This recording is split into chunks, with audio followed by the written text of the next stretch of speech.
In an age when empires ruled with iron and truth was whispered in hidden rooms, when courage was measured not by sword or crown, but by the willingness to stand for faith, there lived a man whose name would be etched into eternity, Faustinus.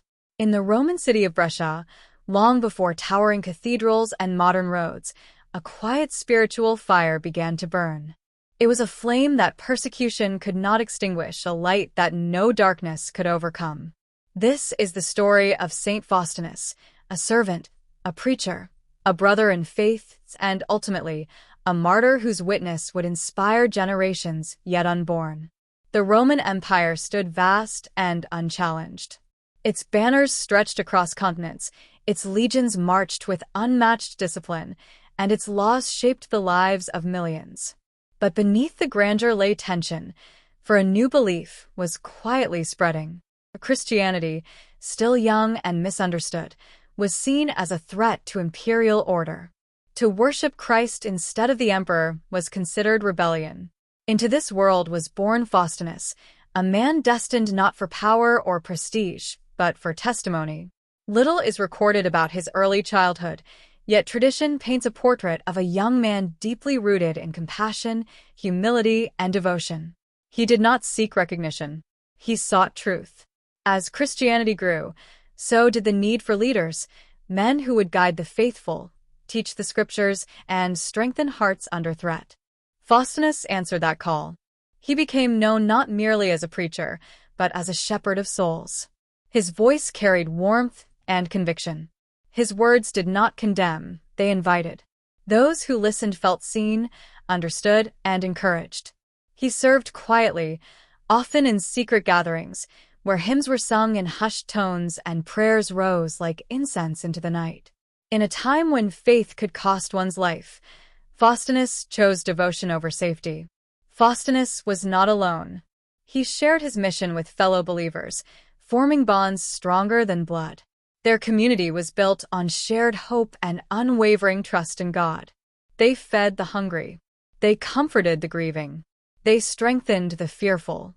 Their work was not political. It was spiritual. Yet to the authorities, their growing influence stirred suspicion. The Roman authorities tightened their grip. Decrees were issued demanding allegiance to the emperor's divinity. Refusal meant imprisonment or worse. Whispers turned to warnings. Warnings turned to threats. Threats turned to arrests. Faustinus knew the danger. Every sermon could be his last. Every gathering risked exposure. Yet he did not retreat. For him, faith was not a garment to be worn in comfort and discarded in hardship. It was the very breath of his existence. Eventually, the inevitable arrived. Faustinus was seized and brought before Roman officials. He was offered a choice that had silenced many before him: renounce his faith or face severe punishment. The courtroom was filled with tension. Silence pressed heavily upon the air. Faustinus did not shout. He did not argue. He simply stood firm. His calm defiance unsettled those in power more than rebellion ever could. For they could control bodies, but they could not command belief. Imprisonment followed. Harsh conditions sought to weaken his spirit. Yet hardship became his sanctuary. Where chains were meant to bind him, they instead strengthened his resolve. He prayed not for escape, but for endurance. Not for vengeance, but for forgiveness. Not for survival, but for faithfulness. Stories spread among believers that even within confinement, Faustinus encouraged fellow prisoners.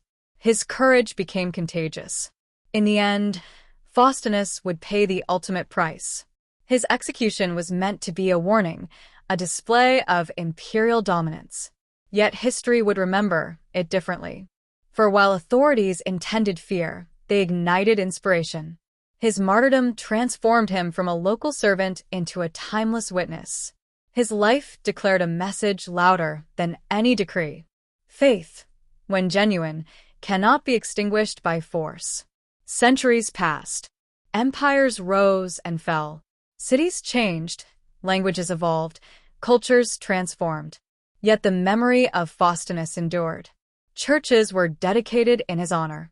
Believers invoked his example during trials. His story became a beacon for those facing adversity. He was no king. No general, no ruler of nations. He was something greater, a reminder that ordinary lives, lived with extraordinary conviction, shape eternity. Saint Faustinus teaches us that courage is not always loud. Sometimes, it is the quiet refusal to betray one's conscience. Sometimes, it is kindness in the face of cruelty. Sometimes, it is hope when despair seems inevitable. His story is not merely about the past. It is an invitation to live with integrity, to stand with compassion, and to hold on to truth even when the world demands surrender. And so, the flame that began in a hidden corner of an ancient city still burns today. In every heart that chooses faith over fear, light over darkness, and love over power. This has been the Saint's Path.